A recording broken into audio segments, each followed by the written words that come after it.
বিএনপির ভারপ্রাপ্ত তারেক রহমান গুরুত্বপূর্ণ একটা পয়েন্ট আবারও সামনে আনলেন। সেটা হচ্ছে ঐকমত্য না হওয়া বিষয়গুলো জনগণের উপর ছেড়ে দিন। আমি বারবার বলছিলাম যে সব রাজনৈতিক দলগুলো সব বিষয়ে একমত হবে না। যেই মূল পয়েন্ট, আমাদের মূল পয়েন্টটা কি ছিল?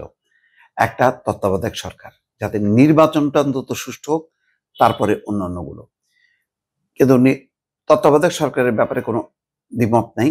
পদ্ধতি নিয়ে একটু আছে, কিন্তু মোটা দাগে যে নির্বাচনকালীন তত্ত্বাবধায়ক সরকার, এটার ব্যাপারে সবাই এক। বাকি আরো অনেক বেশি ৮০, ৮২, ৮৩টা পয়েন্টে একমত হয়েছে। অন্যগুলোতে ভিন্ন মত আছে। তো ভিন্ন মত যেগুলো আছে সেগুলি আপনি নির্বাচনী এজেন্ডায় নেন, জনগণের কাছে দেন, জনগণের ভোট নেন।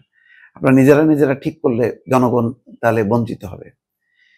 তো আজকে সেই কথাটাই কিন্তু বললেন, এবং এইটা যদি নিরসন না হয় তাহলে কিন্তু নির্বাচনের একটা পরিবেশ পরিস্থিতি, এবং এটা কিন্তু যত বেশি আপনি বলবেন যে না, দাবি না মানলে আমি নির্বাচনে অংশ নেব না, তাহলে পরিস্থিতি খারাপ হবে। আইন শৃঙ্খলা পরিস্থিতি এমনিতেই একটা টালমাটাল অবস্থা। তারেক রহমান বলছেন সংস্কার নিয়ে রাজনৈতিক দলগুলো তাদের মতামত দিয়েছে, কিছু বিষয়ে কম বেশি সবাই একমত হয়েছে, আর কিছু বিষয়ে মতের ভিন্নতা রয়েছে। এটি থাকতেই পারে। ঐক্যমত্যে পৌঁছতে না পারা বিষয়গুলো জনগণের হাতে ছেড়ে দেওয়ার আহ্বান জানাচ্ছি। ঠাকুরগাঁও জেলা বিএনপির দ্বিবার্ষিক সম্মেলনে ভার্চুয়ালি যুক্ত হয়ে তিনি এই কথা বলছেন। তারেক রহমান বলছেন যে জনগণই বিএনপির সকল রাজনৈতিক ক্ষমতার উৎস।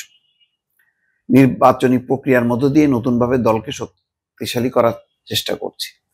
তো যাই হোক, এখন এই যে কথাগুলো বললেন, এটার জামাত বা অন্যরা মানবে? তারা তো এটা এখনো পর্যন্ত মানবে এমন কোনো সিগন্যাল দেয়নি।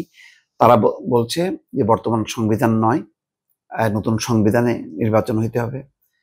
তারপরে জামাত বলছে যে পিআর সিস্টেম, যেটার একেবারে ঘোরতর বিরোধী অবস্থানে আছে বিএনপি। তো এই জায়গাগুলো জনগণের কাছে ছেড়ে দিয়ে, মানে ভোটের জন্য আপনার ছেড়ে দেওয়া ছাড়া আর কোনো পদ্ধতি আছে? নির্বাচিত পার্লামেন্টই তো ঠিক করবে। তো মানে আপনার যদি মনে হয় যে এগুলি খুব পপুলার ইস্যু, মানুষ মানবে, তাহলে তো জনগণের কাছে মানে যেতে হবে। বিএনপি মনে করে তারা বড় রাজনৈতিক দল, তো তারা যেটা মনে করবে জনগণ তো সেটা সমর্থন দিতে পারে। আর যদি সেটা ভুল হয় তাহলে আপনি এজেন্ডাটা নিয়ে যাবেন। কিন্তু মোটা দাগের যে নির্বাচনটা, যেটা নিয়ে সবচেয়ে হাসিনার সাথে সবার যে বিরোধ ছিল, সেই জায়গাটার ব্যাপারে তো একমত হয়েছে, অর্থাৎ সুষ্ঠু নিরপেক্ষ নির্বাচন। আপনি তারপরে আপনার এজেন্ডা নিয়ে যাবেন, আপনি নির্বাচিত হয়ে সেটা বাস্তবায়ন করবেন। সব বিষয়ে যদি একমত হয় তাহলে তো বাংলাদেশে আর বহুমত থাকে না, গণতন্ত্রের আর দরকার পড়ে না।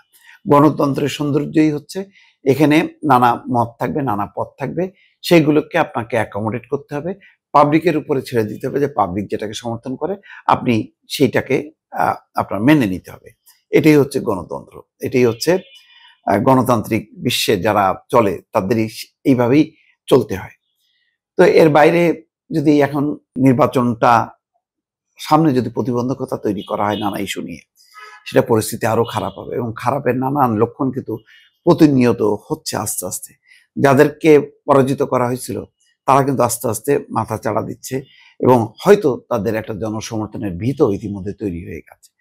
ফলে অনৈক্য যত হবে তত বেশি কিন্তু ওই ফ্যাসিবাদী শক্তি আরো মাথা চাড়া দেবে। এটা মাথায় রাখা দরকার। দর্শক ভালো থাকবেন। আল্লাহ হাফেজ।